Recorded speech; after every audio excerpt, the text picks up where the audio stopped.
জলটা চেপে এলো। ঝড়ের ধাক্কায় দৌড় জানলা কেঁপে কেঁপে উঠছে। রাত 10টা বেজে গেছে। তখনও আমরা বসবার ঘরে আড্ডা দিচ্ছি, জয়ন্ত, আমি আর সুরমা। আজ আর তোর যাওয়া হয় না ভাই জয়ন্ত। এই নিয়ে বার সাথে অনুনয় করা হলো জয়ন্তকে। সুরমা কথায় ঝাঁঝ মিশিয়ে কৈফিয়ত চাইল। আজ এই রাক্ষসে রাতে রওনা না হলে কি আপনার মহাভারত অশুদ্ধ হয়ে যাবে বলুন তো জয়ন্তবাবু? 2 দিনের করারে এসে 8 দিন রয়েছি বৌদি। এরপরে শেষকালে প্রহারেণ ধনঞ্জয় করবেন, সেটা না আপনাদের দিক থেকে শোভন, না আমার দিক থেকে শোভন। গম্ভীরভাবে এই কথা বলে একটা পান মুখে পুরল জয়ন্ত। তার কথা বলার ধরন দেখে আমি হো হো করে হেসে উঠলাম। সুরমারও ঠোঁটের কোণে দেখা গেল হাসির ঝিলিক। কড়কড় করে বাজ পড়ল নিকটেই কোথাও। কিন্তু সত্যি বলো তো, এই দুর্যোগে দেরাদুন এক্সপ্রেসে চাপতে তোমার ভয় হবে না?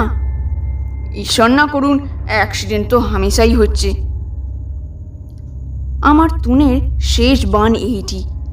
ট্রেন দুর্ঘটনার ভয়েও যদিও নিরস্ত না হয়, তবে আর উপায় কি?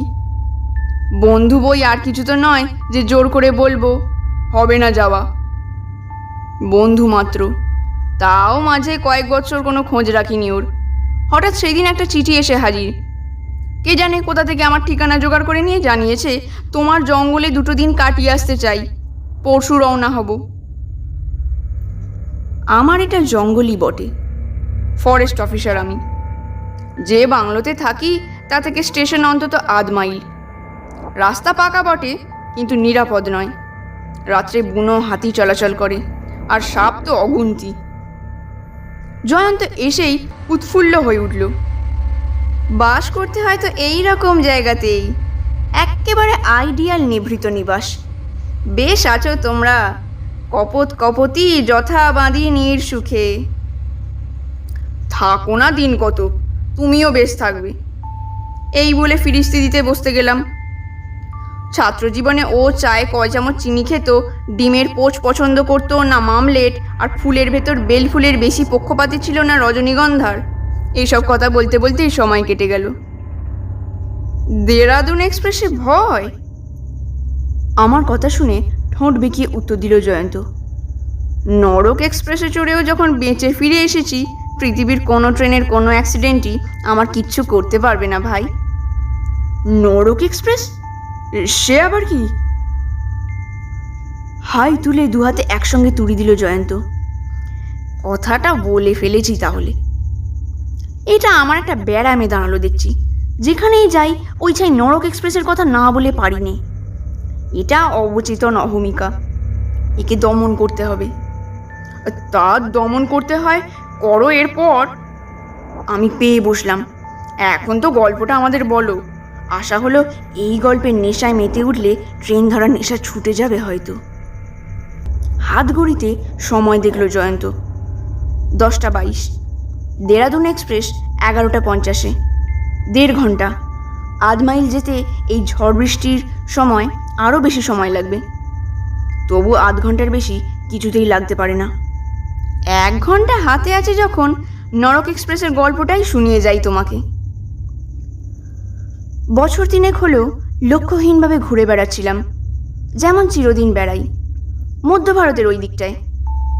হঠাৎ একদিন বিকেলবেলা একটা ছোট্ট স্টেশনে প্রথম নজরেই বড় ভালো লেগে গেল। দূরে দূরে নীল পাহাড়, স্টেশনের লাল ঘরগুলি অদ্ভুত সুন্দর দেখাচ্ছিল তাদের ছায়ায়। আম গাছে কোকিল ডাকছে, হরিণ ছুটছে মাঠের ভিতর। ভালো যখন লাগলো, সঙ্গে সঙ্গে নেমে পড়লাম গাড়ি থেকে। স্টেশনের নামটাও তখনও দেখিনি। আমি নামার সঙ্গে সঙ্গে গাড়ি ছেড়ে দিল। আমি ধীরে ধীরে এগিয়ে চললাম ওয়েটিং রুমের দিকে। ব্যাগটা বিছানাটা কারো জিম্মা করে দিয়ে বেড়াতে বেরোবো। স্টেশনের নাম দেখতে পেলাম বুলন্দ শহর। বুলন্দ শহর কি যেন মনে পড়ে না। ওই নামের সঙ্গে জড়ানো কি যেন কবেকার একটা কাহিনী। রবিবাবুর সঙ্গে এক বুলন্দ শহরের কথা পড়েছি না, যেখানকার নবাব পুত্রী। কিন্তু না, যে গল্পটা আমার মনের আনাচে কানাচে উঁকি দিচ্ছে অথচ ধরা দিচ্ছে না, সেটা কোনো নবাব পুত্রীর গল্প তো নয়। তবে কি সেটা? প্ল্যাটফর্ম থেকে নেমে মাঠে পড়েছি। মাঠ পেরিয়ে ঢুকে পড়েছি বনে। রেল লাইন আমার পাশে পাশেই চলেছে। বন তখনও আর্ধেক পেরুতে পারিনি, একটা নদীর ধারে এসে পড়লাম। সরু নদী, কিন্তু খুব গভীর। এখন গরমের দিনে জল বেশি নেই, মাঝে মাঝে চড়াও বেরিয়েছে। কিন্তু বর্ষার দিনে এই নদীতে যে অনেক জল থাকে আর স্রোতও হয় প্রবল, তা দেখেই আমি বুঝতে পারলাম। এই নদীর ওপর মজবুত কংক্রিটের পুল, তারই উপর দিয়ে চলে গিয়েছে রেল লাইন। কিন্তু বাঁ দিকে ওটা কি? আর একটা পুল না? একটা কাঠের পুল, মাঝখানে ভাঙা, অর্থাৎ হাত 10-12 জায়গায় না আছে কাঠ, না আছে লোহা, না আছে থাম, না আছে লাইন। বেশ বোঝা যায় ওইটি এই নদীর আদি পুল। এককালে ওই পুল দিয়েই রেল লাইন নদী পার হতো। যা এতক্ষণ কিছুতেই মনে পড়ছিল না, তা চট করে মনে পড়ে গেল এইবার। বুলন্দ শহর, এই সেই বুলন্দ শহর। 3 বছর আগে এই স্টেশনেই তো, এই নদীর ওপরেই একটা ভয়াবহ ট্রেন দুর্ঘটনা ঘটেছিল। এক দুর্যোগের রাত্রে ওই কাঠের পুলটা ভেঙে গোটা একখানা ট্রেন পড়ে গিয়েছিল নদীর জলে। একটি প্রাণীও বাঁচেনি সেই ট্রেনের। বটে, এই সেই বুলন্দ শহর, আর ওই সেই পুল। একটা গোটা ট্রেনের সমস্ত যাত্রী সম্মুখের ওই জায়গাটাতে জলে ডুবে মরেছিল। কেউ কেউ আবার জলে ডোবা রেলগাড়ির কামরায় বন্ধ হয়ে বা তার নিচে চাপা পড়ে। ঠিক খাঁচায় বন্ধ ইঁদুর যেভাবে জলে ডুবে মরে, সেইভাবে। মনে পড়ে আমার সব, আর কল্পনাতে শিউরে শিউরে উঠি। হঠাৎ খেয়াল হলো সন্ধ্যা হয়ে এসেছে। পূব আকাশে জোছনা চিকচিক করছে। মস্ত বড় চাঁদ, দ্বাদশী বা ত্রয়োদশী তিথি হবে। রাতে বেড়ানো আমার অভ্যেস আছে, বাঘ ভাল্লুককে বড় একটা কেয়ার করি না। তবু আজ এই পাহাড়ে নদীর ভাঙা পুলের কাছে ভর সন্ধেবেলা দাঁড়িয়ে থাকতে গিয়ে কেমন গা ছমছম করে উঠল। জানা জিনিসের চাইতে অজানার ভয়ে আমাদের হাড়ে মজ্জায় অনেক বেশি নিবিড় করে মেশানো আছে। আমি তাড়াতাড়ি স্টেশনের দিকে পা চালিয়ে দিলাম। ছোট্ট জায়গা, বাজার দোকান নেই বললেই চলে। এক ভুজাওয়ালার দোকানে ডাল রুটির ব্যবস্থা করতেই 2 ঘন্টা কেটে গেল। তারপর ফিরে এলাম প্ল্যাটফর্মে। স্টেশন মাস্টারকে টিকিটখানা দেখানো দরকার ছিল। মাঝপথে নেমে পড়েছি। এই টিকিটেই বাকি দূরত্বটুকু পাড়ি দেওয়া চলবে তো? চলবে চলবে, একগাল হেসে উত্তর দিলেন তিনি। লোকটিকে মিশুক অমায়িক বলেই ধারণা হলো।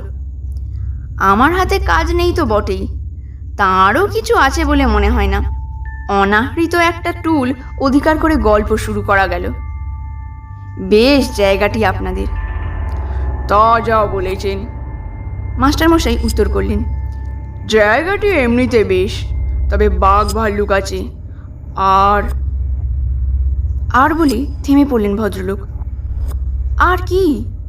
আমি জিজ্ঞেস করলাম। কি যেন বলতে বলতে থেমে গেলেন বোধ হচ্ছে। না না না, ও কিছু নয়। বছর 3 আগে এইখানটাতে একটা অ্যাক্সিডেন্ট হয়েছিল, শুনে থাকবেন নিশ্চয়ই। বেশ বড় রকমের অ্যাক্সিডেন্ট।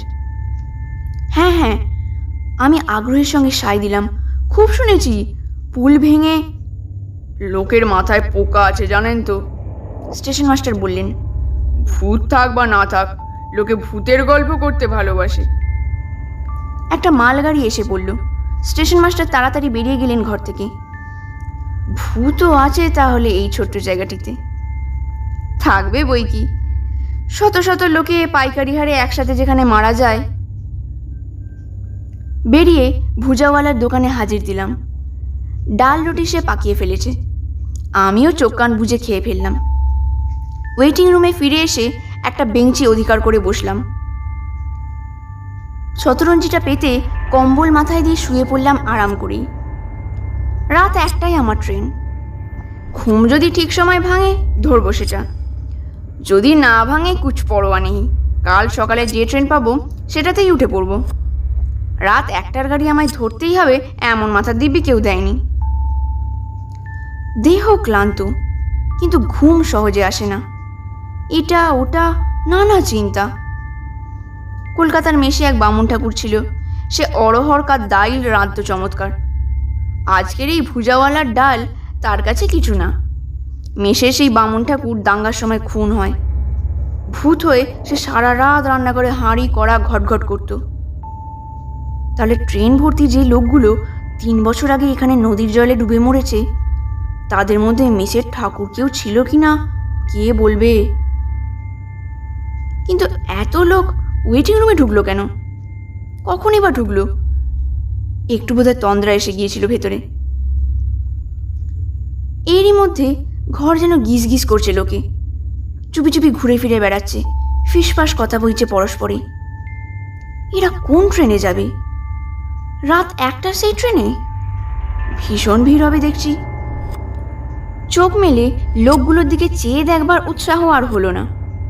চৈতন্য হারিয়ে ফেললাম ঘুমের কোলে। কে জানতো এ ঘুম কাল ঘুম? কতক্ষণ এই কাল ঘুমে অজ্ঞান হয়েছিলাম জানি না।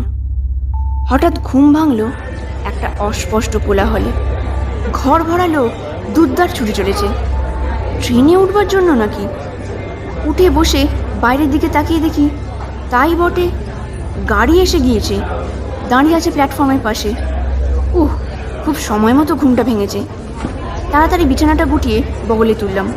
ব্যাগটা হাতে নিয়েই সুমুখেই যেই কামরাটা চোখে পড়ল, উঠে পড়লাম তাতেই।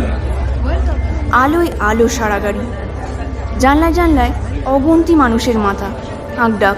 কেউ চাওলাকে ডাকছে, কেউ চাইছে গরম দুধ, কেউ বা দেশলাই বিড়ি।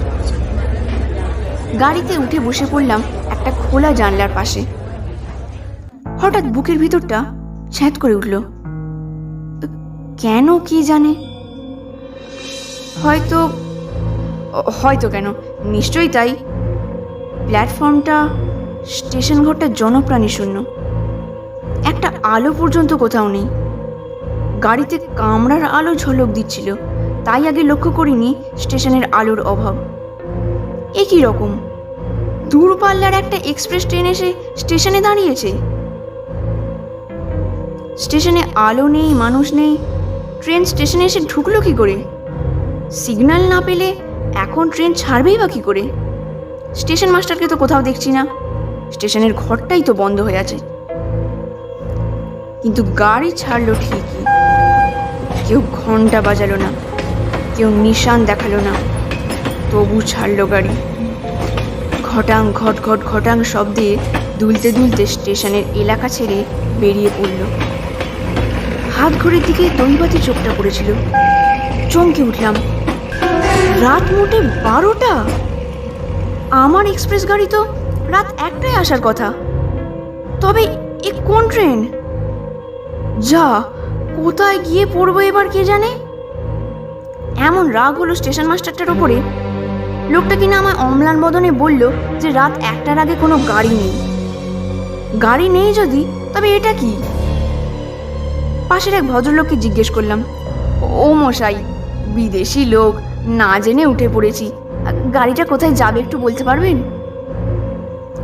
লোকটা একবার তাকিয়ে দেখলো আমার পানে, কিন্তু জবাব কিচ্ছু দিল না। লোকটা কালা নাকি? অন্য পাশে ছিল এক পাতলুন পরা পার্সি। তাকেও জিজ্ঞেস করলাম ওই একই প্রশ্ন। না, জবাব এও দিল না। রেগে গেলাম রীতিমতো স্টেশন মাস্টারের ওপর, এই সহযাত্রীদের ওপর, বিশ্ব ব্রহ্মাণ্ডের ওপর। এরা আমায় উজবুক বানিয়ে ছেড়েছে, গোল্লায় যায় সব। রেগে বাইরের দিকে তাকিয়ে রইলাম। হঠাৎ খেয়াল হলো রাতটা বড় অন্ধকার ঠেকছে। চাঁদটা গেল কোথায়? সেই সন্ধেবেলা দেখেছিলাম এত বড় সোনার থালার মতো ত্রয়োদশীর চাঁদ সারা পৃথিবী আলোয় উজ্জ্বল করে তুলছে। সেই চাঁদ আবার গেল কোথায়? রাত মোটে 12টা। ত্রয়োদশীর চাঁদ তো এক্ষুনি অস্ত যেতে পারে না। তবে মেঘে ঢেকে ফেলেছে। ও তাই বলো, জমাট মেঘ সারা আকাশে, কালো, নিকষ কালো। ওই যা, বিদ্যুৎ চমকালো যে। শুধু বিদ্যুৎ? কড়কড় করে বাজ ডেকে উঠল। আকাশের এই মাথা থেকে ও মাথা পর্যন্ত গড়িয়ে গড়িয়ে ডাকতে শুরু করলো, কোথায় ছিল ঝড় আর কোথায় বা ছিল বৃষ্টি? 2 মিনিটের ভিতর প্রলয় দুর্যোগ শুরু হয়ে গেল। জানলা বন্ধ করে বসলাম সাবধানে। সহযাত্রীরা যেন ক্ষেপে উঠেছে ততক্ষণে, ডাক ছেড়ে কাঁদছে, ওর গলা জড়িয়ে ধরছে, কপাল চাপড়াচ্ছে যেন ভয় আর নৈরাশ্যে। 2-1 জনকে জিজ্ঞেস করলাম, ক্যা হুয়া, রোতা কাহে, তুফান বরখা কবি দেখা নেই? কে কার কথা শুনি, আমার দিকে কানই দিল না কেউ, সমানে কাঁদতে থাকলো বাপদাদার নাম করে। বিরক্ত হয়ে জানলা খুললাম। ঝড় বাদলের ঝাপটা বরং সহ্য হবে, এদের এই পাগলামি অসহ্য। জানলা খুলে ফেললাম। সেই মুহূর্তে এলো একটা বিদ্যুতের চমক। চোখের পলকে যা দেখলাম তাতে বুকের রক্ত হিম হয়ে গেল আমার। নদীর ধারে এসে পড়েছি আমরা, আর ডাইনে ওই কংক্রিটের পুল, বাঁয়ে সেই ভাঙা কাঠের পুল। আমাদের ট্রেন কংক্রিটের পুলের দিকে গেল না, বাঁয়ে মোড় নিয়ে তীর বেগে ছুটল কাঠের পুলের পানে। আমি চেঁচিয়ে উঠলাম। গাড়ি ভর্তি 50 জন লোকের ভয়ার্থ রোদনের উপরেও আমি শুনতে পেলাম আমার নিজের সেই চিৎকার। খড়াস খস, ঝপাঝপ। আমি দিক দিদিক জ্ঞান হারিয়ে খোলা জানলা দিয়ে লাফ দিলাম। গায়ের সমস্ত শক্তি একত্র করে লাফ দিলাম। কিসের ভিতরে লাফ দিচ্ছি না দেখুন, লাফ দিলাম। তারপর কি হলো জানি না আমি সেটা। জ্ঞান হলো যখন, তখন আমি নবীনগড়ের হাসপাতালে, আষ্টে পৃষ্ঠে ব্যান্ডেজ বাঁধা। শুনলাম সকালবেলায় কারা নাকি আমায় নদীর চড়ায় অজ্ঞান আর আহত অবস্থায় পড়ে থাকতে দেখে স্টেশনে নিয়ে যায়। স্টেশন মাস্টার আমায় পাঠান হাসপাতালে। লোকটি ভালো, একদিন আমায় দেখতে এলেন হাসপাতালে। কথায় কথায় তাঁর মুখেই শুনলাম সব। ও ট্রেনটা আসলে ট্রেনই নয়, ট্রেনের ভূত। ওখানকার লোকে ওর নাম দিয়েছে নরক এক্সপ্রেস।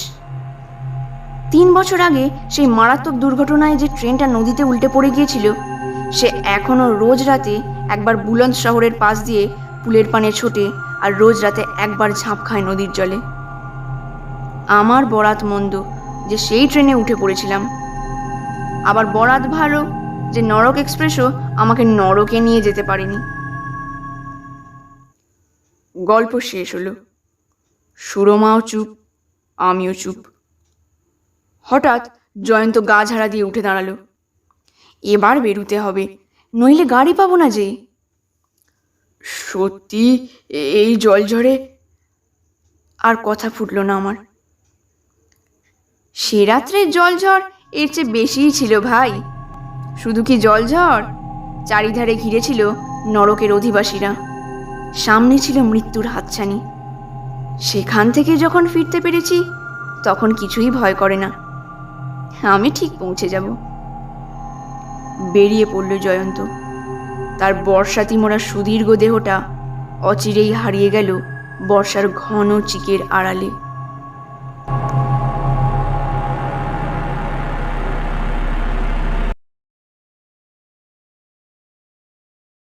অনেকদিন পর মেজমামার কাছ থেকে একটা চিঠি এলো।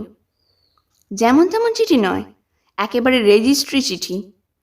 রীতিমতো সই সাবুত করে নিতাইকে চিঠিটা নিতে হলো। চিঠিটা পেয়ে নিতাই একটু অবাক হলো। মেজমামার চিঠি পাওয়া তো লটারি পাওয়ার মতো ব্যাপার নয় যে অবাক হতে হবে।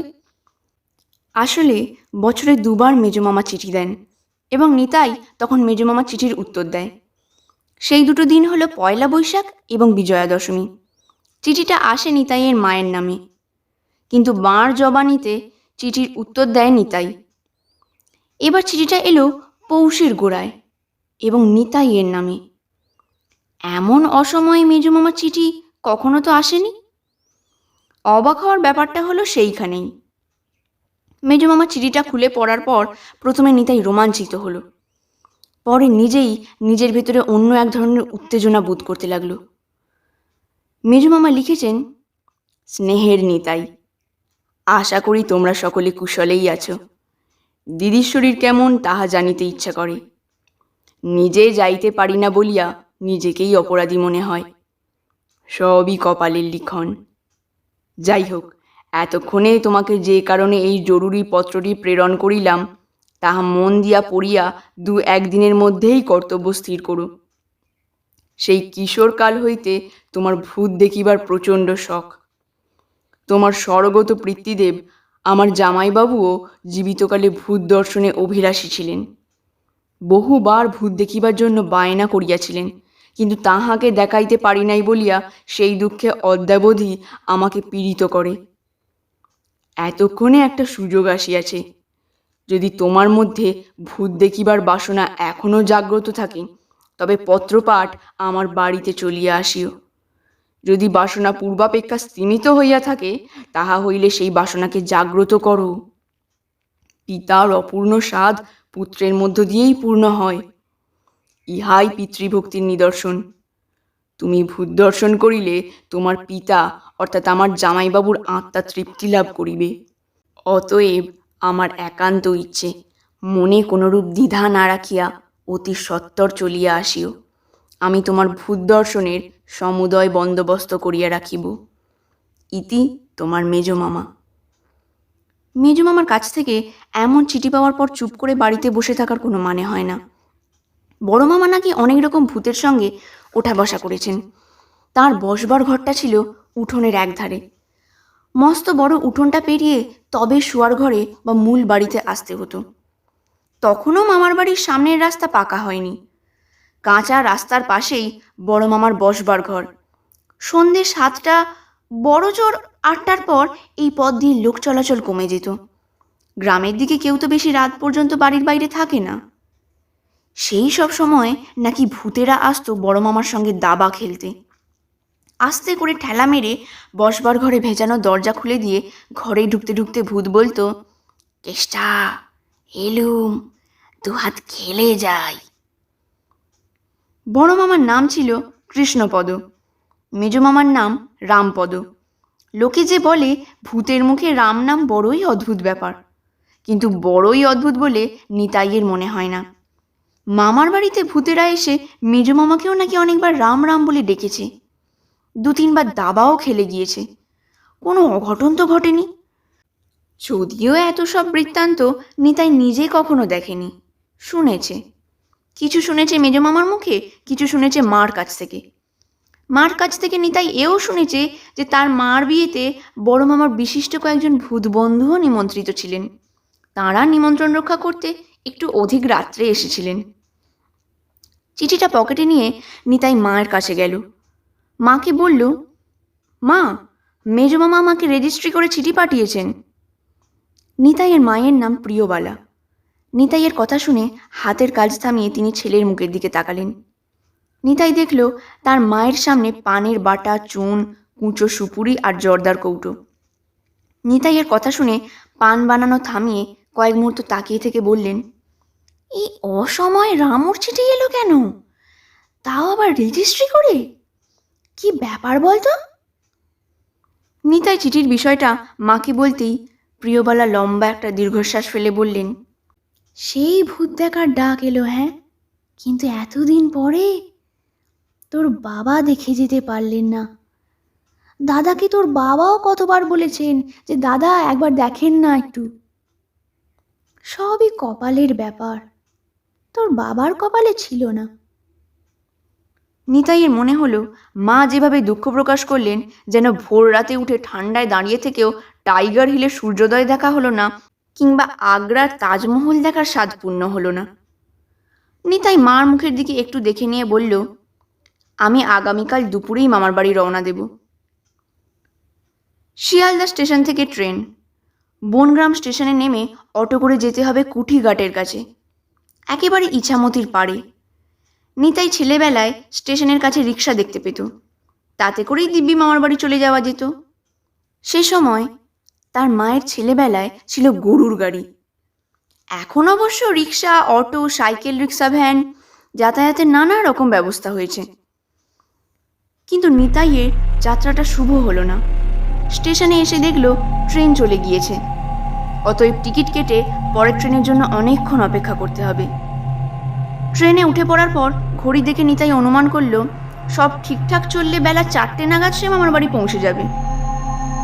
ঘোরাতেই নিতাই টের পেয়েছিল তার যাত্রা শুভ ছিল না, ফলে কিছুই ঠিকঠাক চলল না। মচলন্দপুরে স্টেশনে পৌঁছবার আগেই লাইনের উপর দাঁড়িয়ে পড়ল। প্রথমে অন্যদের মতো নিতাইও ভেবেছিল সিগন্যালের জন্য দাঁড়িয়ে পড়েছে, এখনই ছাড়বে। কিন্তু একটু পরেই জনৈক হকার মারফত খবর পাওয়া গেল সামনে অবরোধ আছে বলেই ট্রেন আগের স্টেশনে দাঁড়িয়ে আছে। ট্রেন যে কখন যাবে তা কেউ জানে না, কিন্তু এক্ষেত্রে নিতাইয়ের কী বা করার আছে? ট্রেনের কামরার মধ্যে বসে থাকতে থাকতেই সে টের পেল বাইরের দিনের আলো কমে গিয়ে চারপাশে মলিন বিকেল স্পষ্ট হচ্ছে। নিতাই যে ভেবেছিল দিনে দিনে পৌঁছবে, সেটি হওয়ার আশা ক্রমশ ক্ষীণ হয়ে এলো। অবশেষে নিতাই যখন স্টেশনে পৌঁছল, তখন শীতের সন্ধে উতরে গিয়ে রাত ঘন হচ্ছে। মাত্র জনা কয়েক যাত্রী স্টেশনে নামল। স্টেশনের বাইরে ঘুটঘুটে অন্ধকার, খান কয়েক দোকানে হ্যারিকেন লম্ফ জাতীয় কিছু জ্বলছে। বোধহয় এই এলাকা জুড়ে এখন লোডশেডিং। নিতাই স্টেশনের বাইরে এসে এদিক ওদিক তাকিয়ে কোনো অটো বা রিক্সা দেখতে পেল না। এই অন্ধকারে পথ চিনে যাওয়া তার পক্ষে প্রায় অসম্ভব বলে মনে হলো। রেল লাইনের অবরোধ না থাকলে এতক্ষণ সে দিব্যি পৌঁছে যেতে পারত, কিন্তু কি হবে এখন? ভাবতে ভাবতেই সে একটা ভ্যাপো ভ্যাপো আওয়াজ শুনে বুঝল নির্ঘাত কোনো রিক্সা আসছে। যদি যেতে রাজি হয় তাহলে তার কষ্ট লাঘব হবে। অন্ধকারের মধ্যে যেটি তার সামনে এসে দাঁড়ালো সেটি রিক্সা নয়, রিক্সা ভ্যান। ভ্যানটা এসে তার সামনে দাঁড়াতেই নিতাই বলল, যাবেন? ভ্যান চালক জিজ্ঞাসা করল, কোথায়? নিতাই বলল, কুঠিঘাট। নিতাই শুনেছে এই রকম রিক্সা ভ্যানে এই অঞ্চলে শুধু মালপত্র নয়, মানুষজনও যাতায়াত করে। নিতাই অন্ধকারে ভ্যান চালকের মুখটা দেখতে পাচ্ছিল না। চালকের মাথায় একটা লাল রঙের টুপি, সম্ভবত উলের। ভ্যান চালক বলল, পিছনে উঠে পড়ুন। নিতাই জানতে চাইল কত লাগবে। চালক বলল, এখন এই রাতের বেলায় তো কোনো প্যাসেঞ্জার পাবো না। কুঠিঘাট খুব কাছের পথও নয়, পৌঁছবার পর যা বিবেচনা করবেন তাই দেবেন। নিতাই যেন বর্তে গেল। চালকের সামনে থেকে পিছনের দিকে এসে দেখল ভ্যানের উপরে একটা বস্তা আড়াআড়িভাবে শোয়ানো, বোধহয় কোনো আনাজের বস্তা হবে। নিতাই ভ্যানের উপর বসে নিজের ব্যাগটা ওই বস্তাটির পিছনে রেখে বলল, চলুন। ভ্যান চলতে লাগলো। স্টেশনের বাইরে দোকানগুলোতে টিমটিম করে আলো জ্বলছিল, কিন্তু স্টেশন চত্বর পেরিয়ে আসতেই সেটুকু আলোও হারিয়ে গেল। নিতাইয়ের মনে হলো একটা অন্ধকার সুড়ঙ্গের ভিতর দিয়ে তাকে নিয়ে ভ্যানটা এগিয়ে যাচ্ছে। সামনে পিছনে ডাইনে বাঁয়ে শুধু অন্ধকার। রাস্তার দুপাশে বড় বড় গাছের পাতাগুলো রাস্তার মাথার উপরে এমনভাবে ছেয়ে আছে যে উপরের আকাশটাকেও দেখা যাচ্ছে না। ভ্যান চালক ভ্যান চালাতে চালাতেই বলল, এদিকের রাস্তা ভালো না, ভ্যান গাড়ি শুধু লাফাবে। আপনি এই বস্তাটা ধরে বসুন। নিতাই একটু পিছনে সরে এসে বস্তাটার উপরে কনুইয়ের ভর দিয়ে বসতে যাওয়ার আগে জিজ্ঞেস করল, কি আছে এই বস্তার মধ্যে? কেমন একটা গন্ধ বেরোচ্ছে। ভ্যান চালক বিরক্ত গলায় বলল, আরে তা তো বেরোবেই, সকালের মরা, এখন নিয়ে যাচ্ছি থানায়। ডেড বডি তো পচতে শুরু করে দিয়েছে, পুলিশের হুকুমে থানায় নিয়ে যাচ্ছি। তারপর সেখান থেকে যদি মর্গে নিয়ে যেতে হয় বলে তাই নিয়ে যাব। নিতাই সোজা হয়ে বসল। সে টের পেল পৌষের শীতেও তার শরীর ঘামছে। সে কঠিন গলায় বলল, ভ্যান থামাও, আমি নেমে যাব। ভ্যানটা থামাতেই নিতাই তার ব্যাগটা নিয়ে লাফ দিয়ে নামতে যাওয়ার আগে ওই বস্তার ভিতর থেকে ভারী অদ্ভুত গলায় কে যেন বলল, নেমে গেলে আর গাড়ি পাবি না। কত অসৎ লোকের সঙ্গে ওঠা বসা করছিস, আর আমার মতো নিরীহ একটা ডেড বডির সঙ্গে কিছুটা পথ যেতে তোর এত আপত্তি? নিতাই মুহূর্ত মাত্র দেরি না করে লাফ দিয়ে নিচে নেমে পড়ল। আর তখনই চালক খপ করে তার হাতটা ধরে বলল, যতটুকু এসেছেন তার ভাড়াটা অন্তত দিন। নিতাই পকেটে হাত ঢোকাতে বলল, কত? চালক বলল, 5 টাকা দিন। নিতাই 5 টাকার একটা কয়েন বের করে লোকটার হাতে দিয়ে বলল, আপনার আগে বলা উচিত ছিল। চালক কোনো কথা না বলে ভ্যান চালিয়ে মুহূর্তের মধ্যেই অন্ধকারে হারিয়ে গেল। অন্ধকার রাস্তায় একা দাঁড়িয়ে তার মনে হলো, ভ্যান থেকে নেমে সে কি ভুল করলো? সে যদি বস্তার মধ্যে কি আছে সেটা না জানতো তাহলে কোনো ব্যাপার ছিল না। জানবার পর বস্তাবন্দি একটা মৃতদেহের সঙ্গে কি করে এতটা পথ যাওয়া যাবে? মৃতদেহটা বন্ধ বস্তার ভিতর থেকে তাকে যতই অভয় দিক, তার কি কোনো মূল্য আছে? নিজের বাবা মরে গেলে তাকে যখন চিতায় শোয়ানো হয়, তখন যদি বাবা চিতার ওপর উঠে বসে নিজের ছেলের নাম ধরে ডাকেন, তাহলে কি কোনো পিতৃভক্ত ছেলে সেই ডাকে সাড়া দেবে? সে তো ঊর্ধ্বশ্বাসে দৌড় লাগাবে। নিতাই রাস্তার একপাশে দাঁড়িয়ে এইসব ভাবছিল, আর এদিক ওদিক তাকিয়ে কোনো গাড়ি আসছে কিনা দেখছিল। রাস্তার মধ্যে দিয়ে হুটহাট করে এক একটা গাড়ি চলে যাচ্ছিল, হাত দেখালেও থামছে না।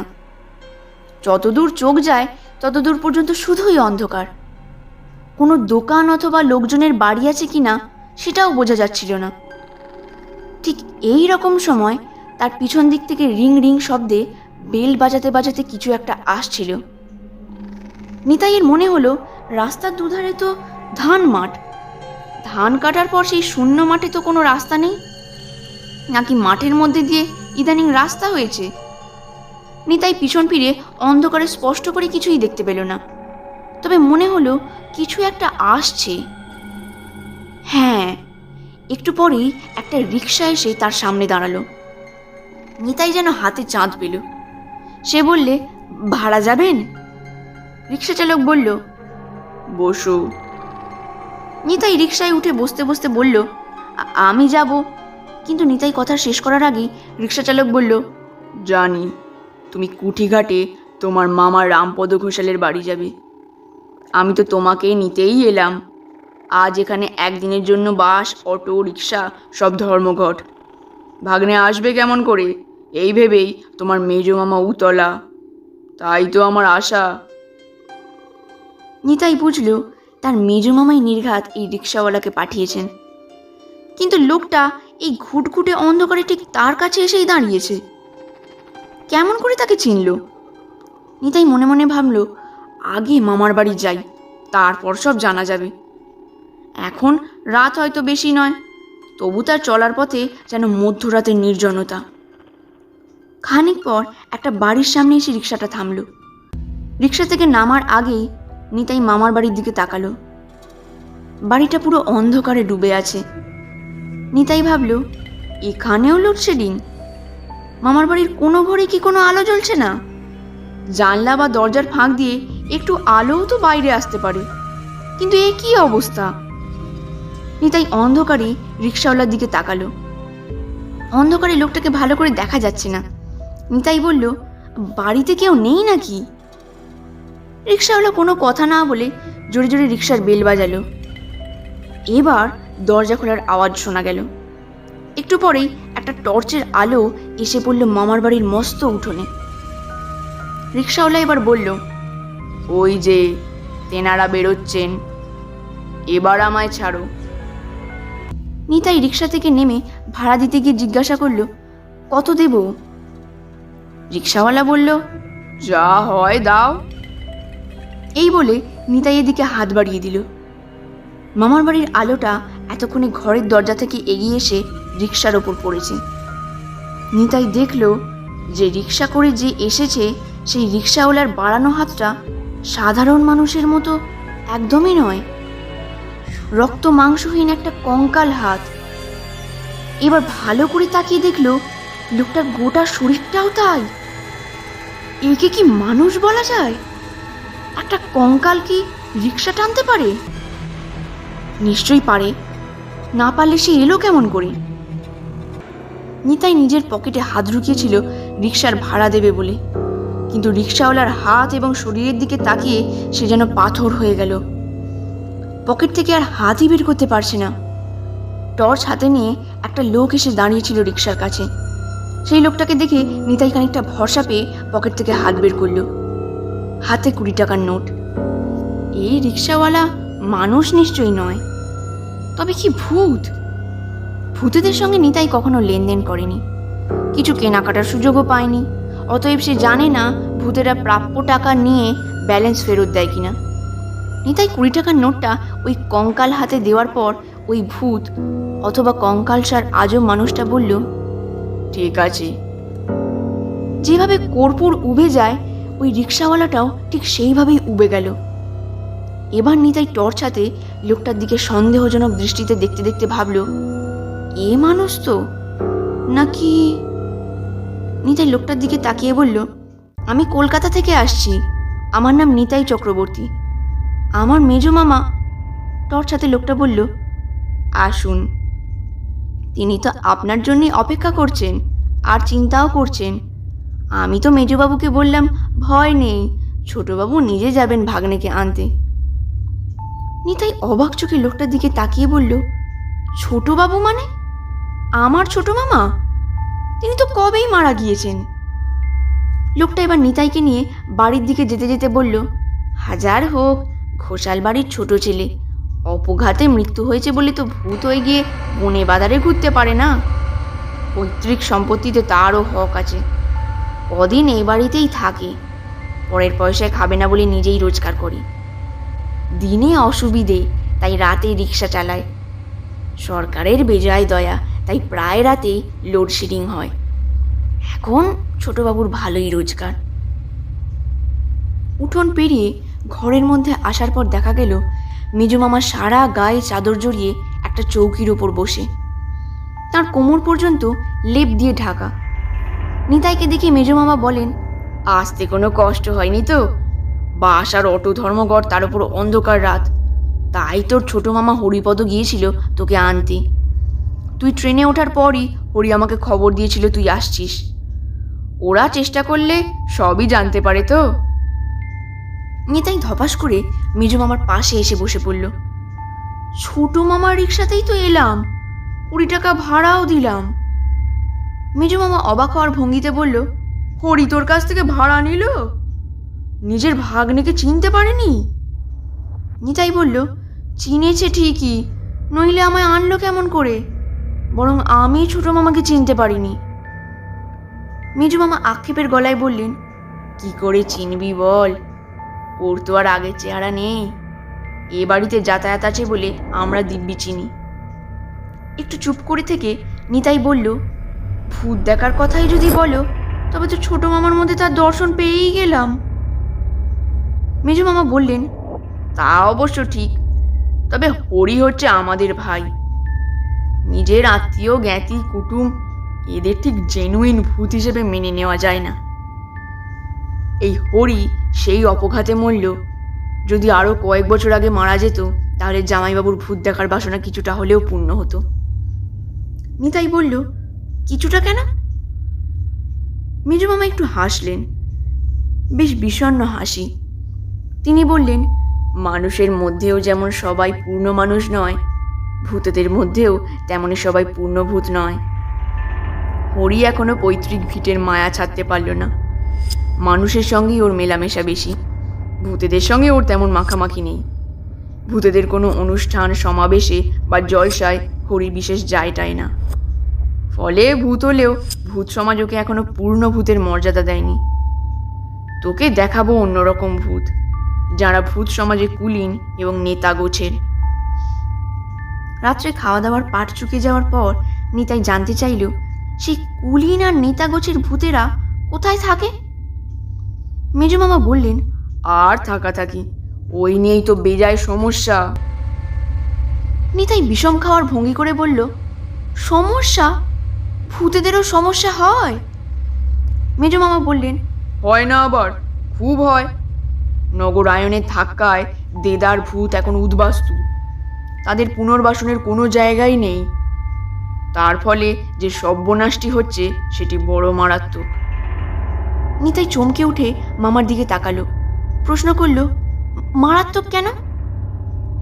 মেজো মামা লেপের নিচে পা ঢোকাতে ঢোকাতে বললেন, ভূতগুলো আস্তে আস্তে মানুষের সঙ্গে সমাজে মিশে যাচ্ছে, এমনভাবে মিশে গিয়ে ঘোরাঘুরি করছে যে ভূত আর মানুষকে আলাদা করে চেনা যাচ্ছে না। তার ফলে প্রায়ই নানা রকম ভুতুড়ে কাণ্ড ঘটছে। সেই সব কাণ্ডের মোকাবিলা করতে পুলিশ পড়েছে মহা বিপদে। প্রশাসনেরও কিছু করার নেই। ভূত ধরার বা উৎখাত করার কোনো পরিকাঠামো প্রশাসনের নেই। নিতাই মেজমামার মুখের দিকে তাকিয়ে বলল, তাহলে আমার কি পূর্ণ ভূত দেখা হবে না? মেজমামা বললেন, পূর্ণ ভূত মানে কমপ্লিট ভূত? তোকে সেই ভূত দেখাবো বলেই তো জরুরি চিঠি দিয়ে ডাকলাম। এখান থেকে একটু দূরে সাহেব কুঠি বলে একটা বড় বাড়ি আছে, অব্যবহারে প্রায় পুরো বাড়ি। সেই সাহেব কুঠি কয়েকদিনের মধ্যেই ভাঙা হবে। ওখানে নাকি কিসের ফ্যাক্টরি হবে। এবার ভেবে দেখ, সাহেব কুটির অত ভূত যাবে কোথায়? সেই কারণেই ভূতেরা বেজায় চিন্তিত। আগামীকাল ওদের প্রতিবাদ সভা। আমি তোকে ওই সভায় নিয়ে যাব। ওই সভায় একসঙ্গে অনেক কমপ্লিট ভূত দেখবি। অত কমপ্লিট মানুষও বোধহয় তুই দেখিসনি। মেজ মামিমা তাকে নিয়ে এসে বললেন, নিতাই, এই খাটে তুমি শোবে, মশারি টাঙিয়ে দিয়েছি, চলে এসো। নিতাই মশারির মধ্যে ঢুকে পড়ার পর দেখল তার খাটের ওপাশে আর একটা চৌকি, তাতে চমৎকার করে বিছানা পাতা, কিন্তু কোনো মশারি টাঙানো নেই। নিতাই মেজ মামিকে জিজ্ঞেস করল, ওই বিছানায় কে শোবে? ওখানে তো মশারি টাঙানো নেই। পান চিবোতে চিবোতে খুব স্বাভাবিক ভঙ্গিতে মেজমামি বললেন, ওটা ঠাকুরপোর জন্য, ওর খাবার ঢাকা দেওয়া আছে, ওর জন্য চিন্তা নেই। ও এসে খেয়ে দিয়ে শুয়ে পড়বে। ঠাকুরপোর মশারি লাগে নাকি? শরীর বলতে তো শুধু হাড়, ওই হাড়ে মশার হুল ফোটে না। নিতাই দেখল মেজমামি চলে যাচ্ছেন। সে একটা ঢোক গিলে কাতর চোখে ওই শূন্য বিছানাটার দিকে তাকিয়ে রইল। এমন একটা খবর জানার পর কেউই নিশ্চিন্তে ঘুমোতে পারে না। নিতাইও পারল না। মেজমামা তার ভাইকে যতই ইনকমপ্লিট ভূত বলুক না কেন, তিনি যে আদ্যন্ত ভূত তাতে কোনো সন্দেহ নেই। ঘুমের ভান করে লেপের তলায় শুয়ে নিতাই কিন্তু ঘেমে যাচ্ছিল। হঠাৎ তার মনে হলো ঘরের মধ্যে একটা উষ্ণ ভাব। তবে কি ছোট মামা এলেন? কিন্তু অন্ধকার ঘরে কিছুই দেখা না গেলেও খুটখাট আওয়াজ শুনে মনে হলো ছোট মামা এসেছেন। নিতাই চুপ করে রইল। ভূতেরা কি অন্তর্যামী? হঠাৎ ছোট মামা বলে উঠলেন, কি রে নিতাই, কোমলি? লেপের তলায় কেঁপে উঠলেও সে কোনো কথা বলল না। কোন কথায় কি বলে ফেলে বিপদ বাড়বে তার চাইতে চুপ করে থাকাই ভালো। জীবনে তো এর আগে কখনো কোনো ভূতের সঙ্গে এক ঘরে রাত কাটায়নি। ভূত দেখার অভিজ্ঞতা এমন হবে সেটা জানা থাকলে সে ভূত দেখতে আসতোও না। কিন্তু ঘরের মধ্যে এসব কি হচ্ছে? জোনাকির মতো ছোট ছোট কয়েকটা আলো ঘরের মধ্যে ঢুকলো। নিতাই প্রথমে জোনাকিই ভেবেছিল, কিন্তু আলোগুলো হঠাৎ বড় হয়ে গিয়ে ঘরের মধ্যে ঘুরে ঘুরে পাক খেতে লাগলো। কে একজন যেন ছোট মামাকে জিজ্ঞেস করলো, হরিপদ, মশারির মধ্যে কে শুয়ে রে? গন্ধটা তো ভালো ঠেকছে না। ছোট মামা জবাব দিলেন, আমার ভাগ্নে, আজই কলকাতা থেকে এসেছে। তারপর ওরা ছোট মামার সঙ্গে ফিসফিসিয়ে অনেকক্ষণ কথা বলল। তারপর কখন যে কি হলো তা আর মনে পড়ছে না। সকালে ঘুম ভাঙার পরই ছোট মামার বিছানাটার দিকে তাকালাম। বিছানাটা খালি, তার মানে ছোট মামা ঘুম ভেঙে উঠেই চলে গিয়েছেন। দুপুরের পর মেজো মামার সঙ্গে সাহেব কুটিতে এসে নিতাই দেখল কোথাও কোনো মিটিংয়ের আয়োজন নেই। মেজো মামাকে বলতেই মেজো মামা বললেন, এটা কি মানুষের মিটিং যে রাজ্যের লোককে জানাতে জানাতে এবং জ্বালাতে জ্বালাতে মিটিংয়ের মিছিল চলবে?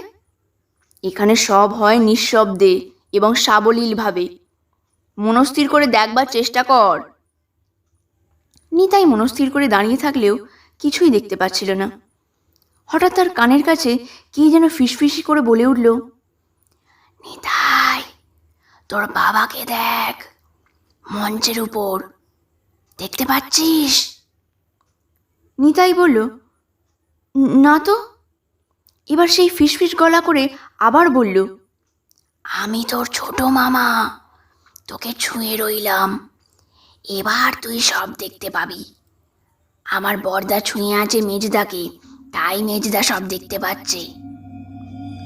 মানুষের হাতের স্পর্শ কেমন তা নিতাই জানে। জীবনে এই প্রথম একটা ভূতের কঙ্কালসার হাতের স্পর্শ পেয়ে তার মনে হলো ভিড়ের সময় ট্রামে, বাসে, রেলে নানা অফিসে এরকম স্পর্শ সে আগেও পেয়েছে। এবার সে সবই দেখতে পাচ্ছে, সবই শুনতে পাচ্ছে। মঞ্চের উপর বাবাকে দেখে সে একেবারে অভিভূত হয়ে গেল।